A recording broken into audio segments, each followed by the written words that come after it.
pourquoi certaines églises ont des axes pas tout à fait rectilignes.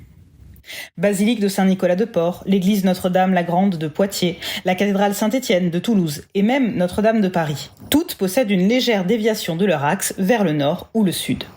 Est-ce intentionnel ou involontaire ? La question fait débat depuis plus de 2 siècles.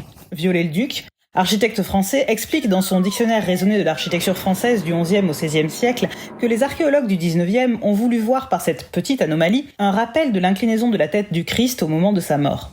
En effet, le Christ, autrefois présenté triomphant avec la tête droite, est, depuis le XIe siècle, montré en proie à l'agonie, tête penchée sur sa droite, côté gauche pour le spectateur.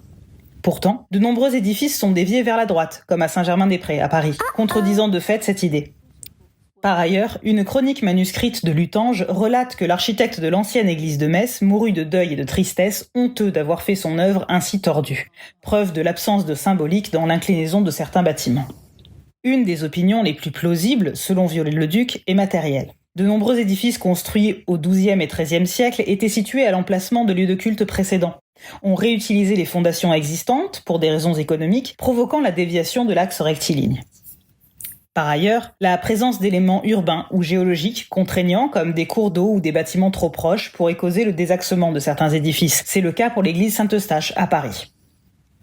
En étudiant de nombreuses églises qui possèdent cette particularité, Robert de Lasteyrie, historien et archiviste, a pu remarquer que les déviations de l'axe coïncidaient avec les portions de chantiers successives. Les églises étant rarement construites en une seule fois, on bâtissait d'abord le chœur, indispensable à la célébration des offices, puis la nef.